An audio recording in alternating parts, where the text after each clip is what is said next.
understanding becomes a reality, Americans and Russians alike will see that they are similar in many respects and that each belongs to the same human race. When an overflowing stream of common feeling underlies the speech and actions of all people, the hostility of governments will become absurd. Although this is not a question of the relations between the Soviet Union and the United States, it is certain that the so-called ping-pong diplomacy and previous private exchanges greatly facilitated the realization of Richard Nixon's trip to Peking in 1972. Man cannot be completely free from prejudice. Increasing contact and interchange do not always lead to the promotion of goodwill. Nevertheless, disputes between peoples who are familiar with each other certainly cause less unnecessary fear and suspicion. Lack of mutual understanding, by creating an endless succession of hatred and fear, eventually leads to destructive consequences. To build mutual understanding as a sound foundation for international relations is the first prerequisite for lasting world peace. So this really is leading now to Sensei to talk about the movement for culture, education and peace. This establishment, through bringing people together in all sorts of different fields of society and interchanging them so that they can find that common ground and then from there develop understanding, and through that trust. And through trust, peace, just like our old slogan says. I think there is no other way. I personally believe that in the end it has to get down to the grassroots of the common, ordinary people. Because politicians can no longer resist the will of the people if it is strong, and if it is voiced not in a violent way, because that doesn't justify the end, but through dialogue again, talk between peoples. So we've seen the same thing in a smaller scale, of course, in this country, in the outbreaks of rioting in Birmingham or in Brixton.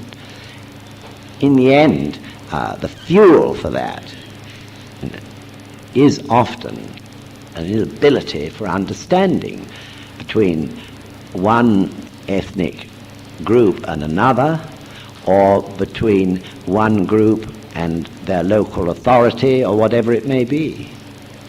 So this business of talk, dialogue, is so crucially important, isn't it? Politicians do have to listen to the voice of the people. I think we've seen this more and more clearly.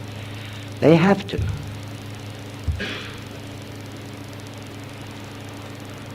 Even in a country which is not democratic, in the end it's the voice of the people that will win.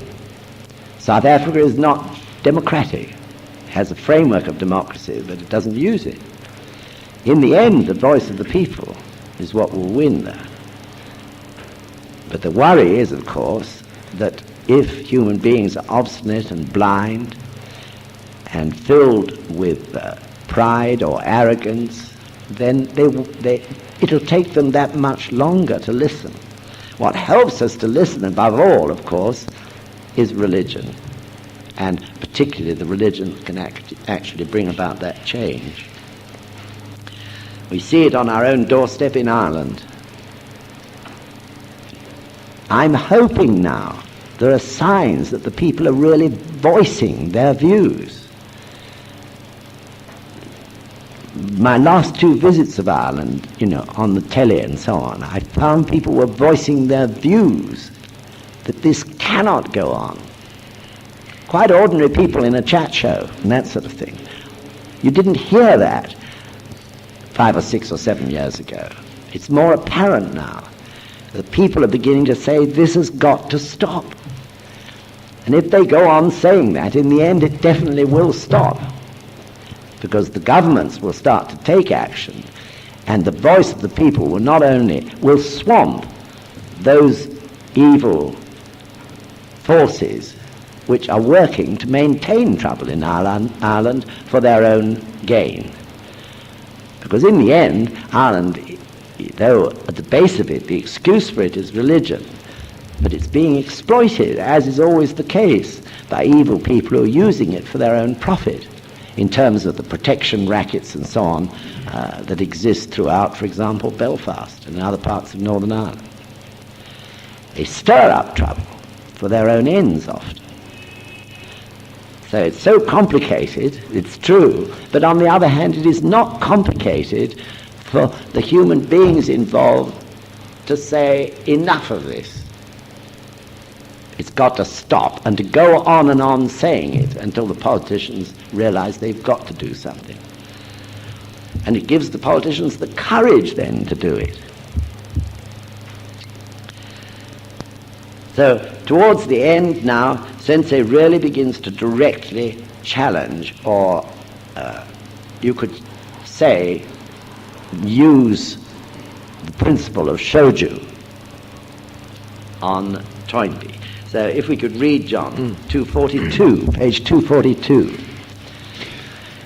Because the world is figuratively shrinking with unprecedented rapidity thanks to modern means of communication and transportation, it is no longer difficult to promote mutual understanding. Strengthening of intimate relations between governments may not be immediately feasible, but this is no cause for despair, because increased interchange among peoples is more effective in bringing about peace than intimacy on governmental levels. Do you agree with me on this point? Do you believe a peaceful settlement of the problems between the two blocks is feasible? If you believe it is, on what grounds is your belief based? And in what way do you think the solution will be realized? And then Toynbee goes on in reply. I see two grounds for hope. First, the annihilation of distance by modern technology has increased the volume of both business and tourist travel, and with the volume of information about foreign countries that can be obtained without travel by means of radio and television, there has been an increase in the realization that we are all members of one human family, and that, as such, we have common interests and problems. And second, huge international technological projects inspire a sense of unity among peoples. The exploration of outer space is, in one aspect, an expression of the rivalry and competition between the Soviet Union and the United States. Yet, at the same time, the Russians, the Americans, and the rest of mankind feel that this is a common human enterprise. The Soviet Union and the United States governments congratulate each other on successes and condole with each other on failures. And following that, Sensei then sums up Toynbee's views. I've just jotted them down here. Firstly, so far as Asia is concerned, China must, or is likely to play the leading role. Secondly, the Chinese principles of knowing how to maintain stable government over enormous populations can be a very valuable experience for the future. Thirdly, Toynbee thinks that this idea of a sort of benevolent dictatorship may be necessary. And fourthly, the spiritual aspect is essential to achieve spiritual unity. And Sensei follows that by flatly rejecting that third point, that a dictatorship may be necessary. And he re-emphasizes the example of the EEC as a model for the future. The importance, in other words, of Europe once again. And then Sensei says, if you look at page 244, top of the page, to follow the path of China may be effective in overcoming short-range dangers, but it may also lead to peril. The European formula will require long, patient efforts, but I see in it much less risk of danger. The unification of Japan affected by Oda Nobunaga, Toyotomi Hideyoshi, and Tokugawa Ieyasu in the late 16th and early 17th centuries was based on an ancient tradition of national oneness. In the case of the Greek Federation of the 5th century BC, too, all of the participants were Hellenes with a sense of being part of a large group. The Italians in the 19th century had recollections of the Roman Empire to inspire them to unite. In other words, in all these cases, force was merely the means. The motivating factor in the unification was a feeling of close relationship among the people. It may well be that, in these cases, force was the lesser evil, but today it is an absolute evil. The first thing we must concern ourselves with in connection with global unification of the modern world is the development of a feeling of spiritual oneness for all mankind. Once this feeling has been established, concrete methods for unification will emerge automatically. So I think this gives one a clue to Sensei's thinking, or the principles behind the movement of culture, education and peace. So he is specifically opening the campaign, if you like, in the field, in certain fields. He selected the academic field through the Institute of Oriental Philosophy, and through Soka University, and indeed, for that matter, the Soka schools in Japan. And then he selected the field of visual arts in terms of the work of the Fuji Art Museum in promoting exchange through cultural exchange, through exchanging treasures of art across the world. And then he's also selected, of course, the live arts in terms of both Ming'an and also, of course, on a smaller scale by what we can do in visual arts, in the academic field, we meaning SGI-UK, to open up new frontiers in terms of people, getting to know more and more people in those particular fields of society. So, of course, the other one is education amongst teachers, very fundamental to the whole world in the future. But that is not the end of it, of course. Through the example of what can be achieved in those particular fields, so it can lead to interchange in a myriad other fields of human activity. It's beginning to come about amongst doctors and lawyers and so on.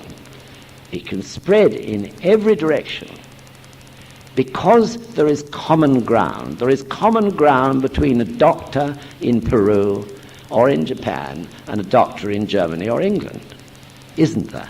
Through their profession in that case.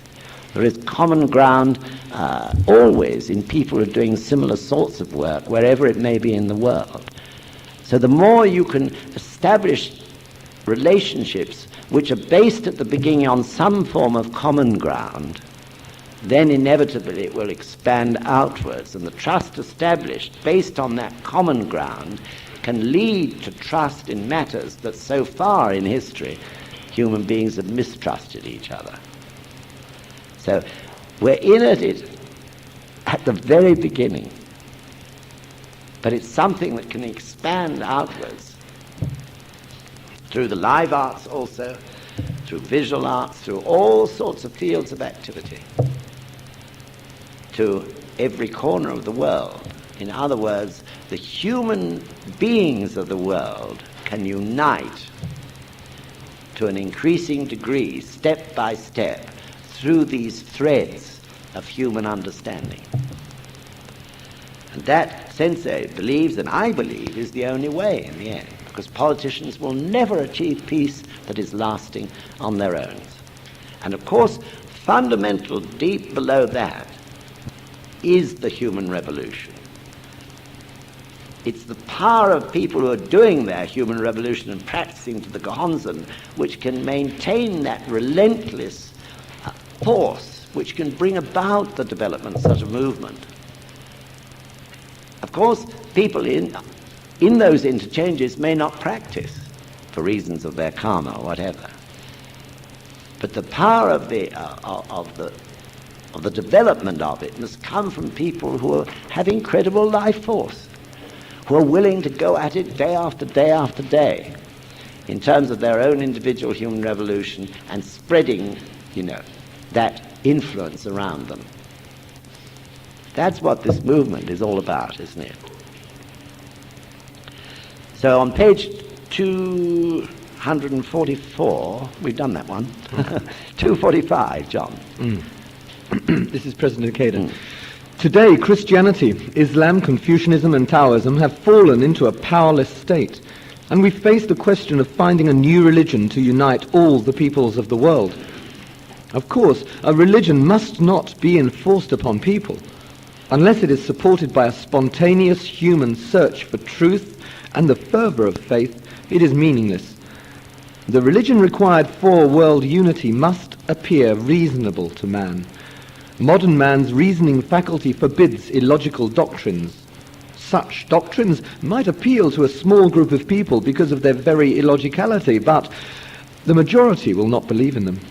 If the majority will not follow, no religion can hope to become the dominant trend of its time. Do you feel that a worldwide religion is necessary? If you do, what conditions must it satisfy? Okay, so you can see how he's gradually getting Toynbee to face this matter of religion and its place in the future. Toynbee tends to cling on to his belief that in the end force or discipline is going to have to be used because he can't believe that such a religion can exist. But he does acknowledge, and I quote what he says, that a widespread change of heart through a revolution on the religious plane is not impossible, and this might save the situation. Gradually, he's beginning to see the point. And then Sensei, if you read again, John, page 2, no, sorry,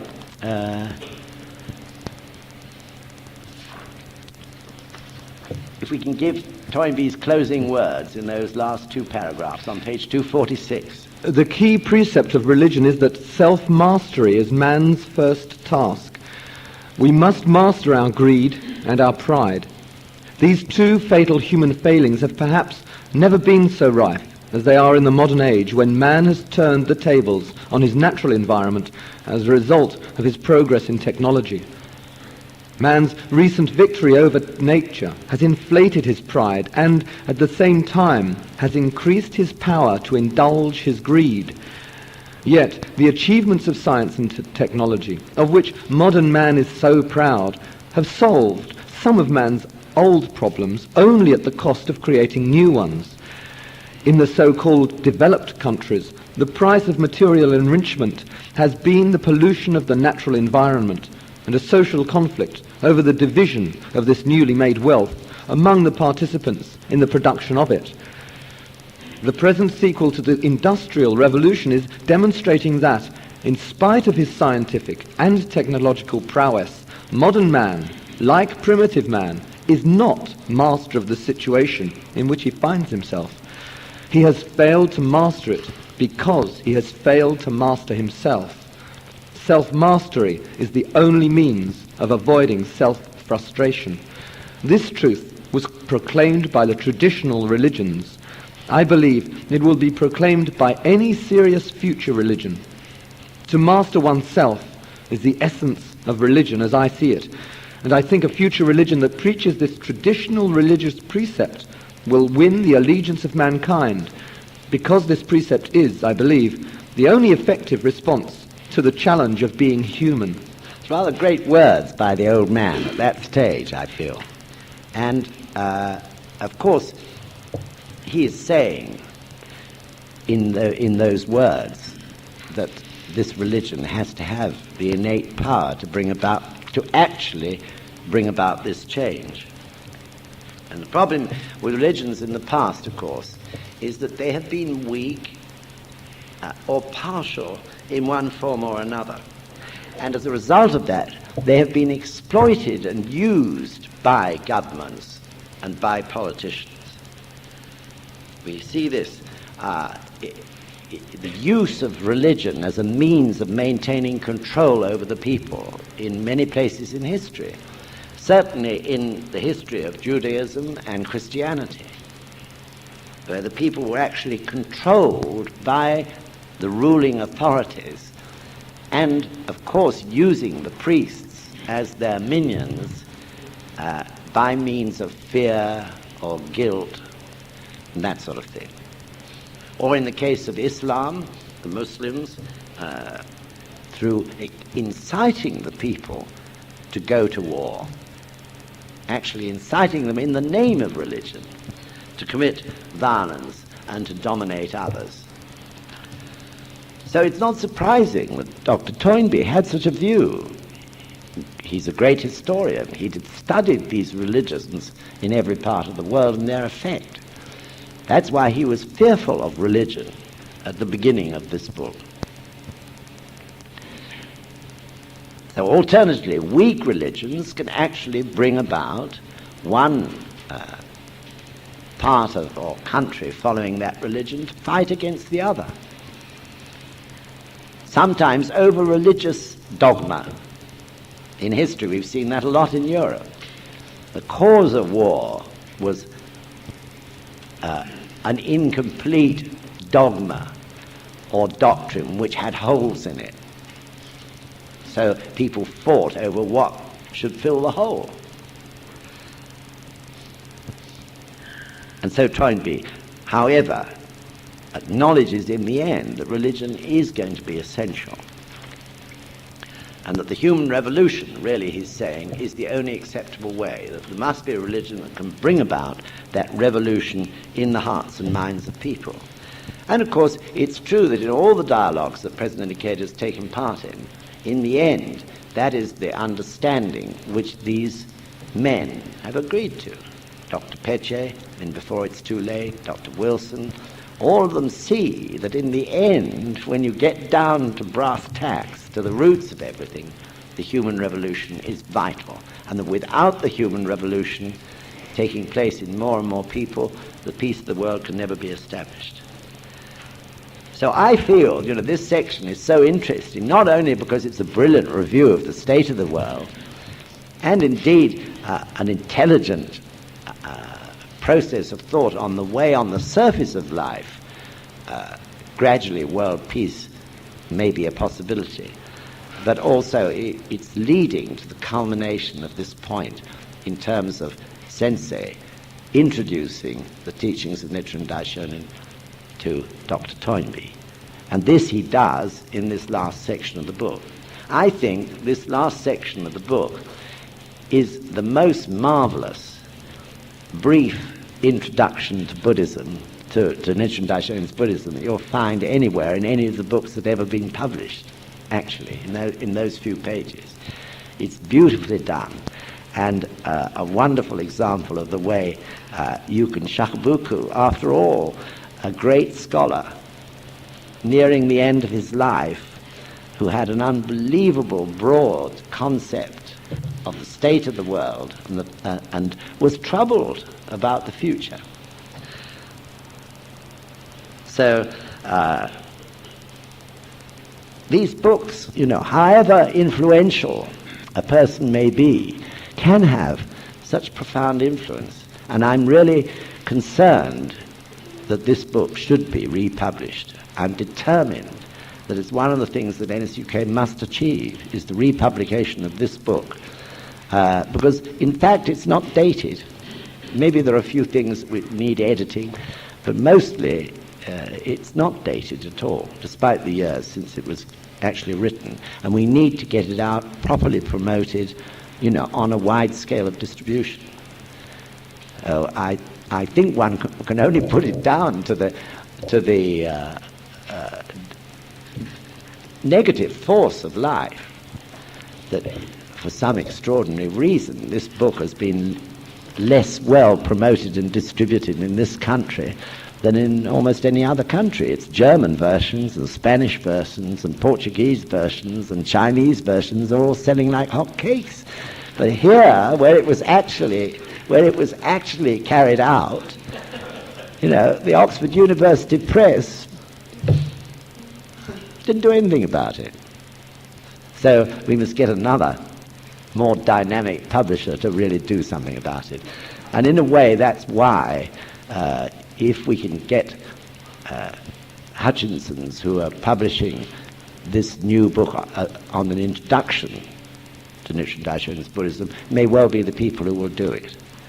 I hope, but I'm sure we're going to achieve it in the next 3 or 4 years. Okay, everybody, thank you very much indeed. you. Thank you. Thanks, John. Thank you very much.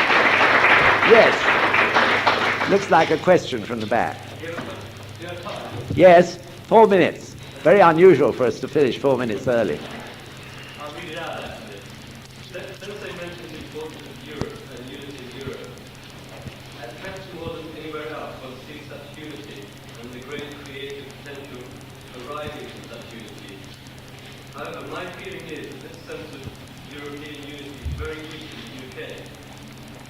In a sense, the UK is a weak link in Europe. At the same time, I believe the UK has an important role to play in Europe. Don't you think that we, as members of Europe, should take responsibility for supporting or even perhaps promoting Europe among British people? That's a very good question. Yes, of course there is something in what you say, because historically we've always been separated from Europe by the English Channel. And the English Channel, of course, has played a great part in our history in terms of our defending our freedoms. And those freedoms, I might say, were unique in this part of the world. Possibly they're also strong in Scandinavia, but basically they're unique. So the Channel played its part, but now the Channel is being bridged and tunneled, and it's out of date as a barrier. And it's interesting, of course, in the evolvement of history, that at the same time the movement to establish the EEC and the struggle for Britain, a political struggle for Britain to join the EEC was at last won, and the various sort of isolationist prejudices which existed, the fears that existed amongst people because of that history of the Channel being such an effective defence line, were gradually overcome.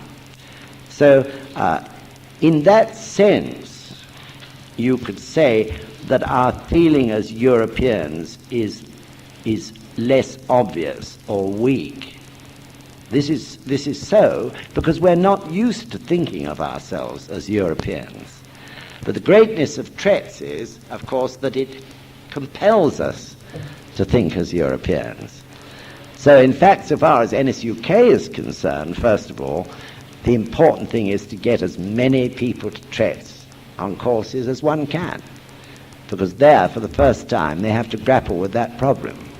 And we are all filled, of course, with prejudices and blindness in that sense. So I agree with you there. Tretz is incredibly important to the UK, and it is incredibly important that we shall send people there. I feel, as the most important thing before finally going on Tozan, I feel in a way that may not matter for several years after a person has started to practice, but the important thing is that early in their practice they should go to Tretz, don't you? So, is there anyone here who's never been to Tretz? Time you went.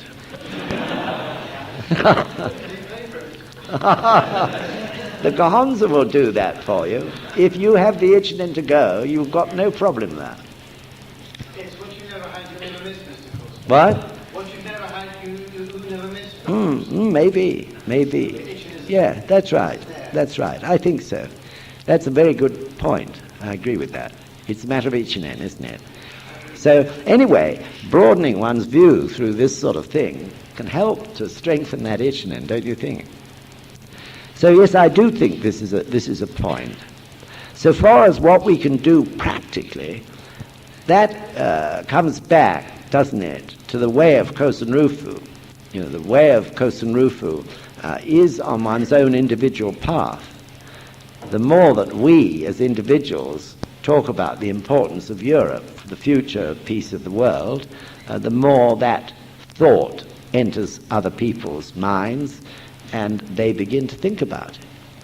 So I feel that in the end that is the most important way to spread a feeling for the importance of Europe in the years to come. Though of course there could be other ways, such as example putting on some great festival in the future the theme of which is European unity. And certainly, I think we probably will do that one of these days. But the first step, I feel, is to make sure that we're unified. So I feel, next year, I really hope we can put on some sort of festival which is emphasizing the unity of all of us in Britain, whatever our background culturally or ethnically may be. That's the first step. And then I'm sure we could follow that with some sort of a expression of European unity. Or that may be done as a first step in Europe itself, say in Paris, somewhere like that. But it should be followed up here. I agree with that, because we've got to make sure that people begin to think about it. So it's a good question, Ajay. Thank you very much. But meanwhile, it's really in the end much more powerful is what we all say in conversations and in discussion, even just by showing our concern for European unity or talking about our trip to Tretz amongst our friends. All those ways are in the end the most powerful ways. So a festival can get to quite a lot of people, but it's nothing to the number of people that can be affected when a new idea is sown in someone's head and it passes from mouth to mouth that way. Does that answer the question, Ajay? Yes. Okay, thank you very much. Thank you. Shall we conclude? Okay, see you in a month's time. Thank you very much. Thank you. So the next session of the New Century Group is on Saturday the 7th of May. As the young men were first this time, the young women are first that time. So the young men's session starts at 5 o'clock on Saturday the 7th of May. If you wish to come to do Gongyo, that's at 4 o'clock at Richmond Centre. Evening Gongyo this afternoon will be at 4 o'clock, and if anyone requires reimbursement, could you please see me for your regional travel expenses, not for your London ones, at Richmond Centre, either before or after Gongyo. Thank you very much. Oh, sorry, yes, the next section is session 10, and it's the first part of the end section of the book, page 249, The Nature of Things, first section in Philosophical and Religious Life, page 249. Okay, see you next month. Thank you very much.